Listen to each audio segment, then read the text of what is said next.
Bienvenue dans un nouvel éclairage, rubrique où on décortique l'actu et où on t'explique 2 ou 3 trucs. Aujourd'hui, on te parle du G7. Alors, le G7, c'est quoi? G7, ça veut dire groupe des 7. C'est un groupe qui réunit les États-Unis, le Canada, le Royaume-Uni, l'Allemagne, la France, l'Italie et le Japon. Chaque année, les chefs d'État ou de gouvernement de ces pays se réunissent lors d'un sommet comme celui qui aura lieu à Évian du 15 au 17 juin. À l'origine, il a été créé en 1975 pour faire face à la crise pétrolière.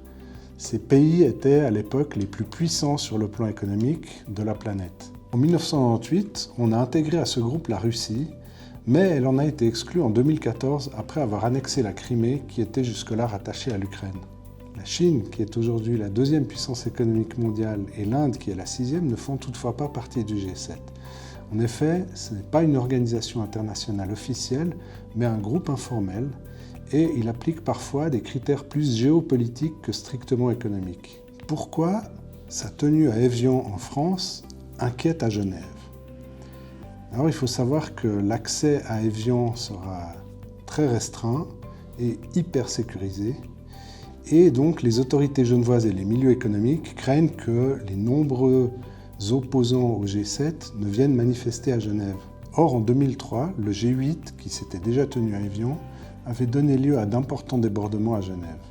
De nombreux commerces du centre-ville avaient été incendiés et saccagés, et les échauffourées entre les militants les plus radicaux et les forces de l'ordre s'étaient multipliées. C'est pourquoi la grande manifestation que la coalition No G7 veut organiser sur le sol suisse a donné lieu à d'importants débats au niveau politique. Pourquoi le G7 suscite-t-il une telle opposition? Pour beaucoup, cette espèce de club exclusif des dirigeants les plus puissants symbolise tous les excès du capitalisme, de la destruction de la planète à l'exploitation des peuples, en passant par les guerres et les inégalités sociales. Cela mobilise donc beaucoup de monde, que ce soit les anticapitalistes, les féministes, les antifascistes, les pro-palestiniens, les écologistes. En plus, la venue de Donald Trump et le contexte mondial actuel, très compliqué avec la guerre en Iran, etc., déchaînent encore plus les passions. Voilà, tu sais presque tout sur le G7. Pour ne pas manquer nos prochaines vidéos, abonne-toi à notre chaîne YouTube et suis-nous sur les réseaux sociaux.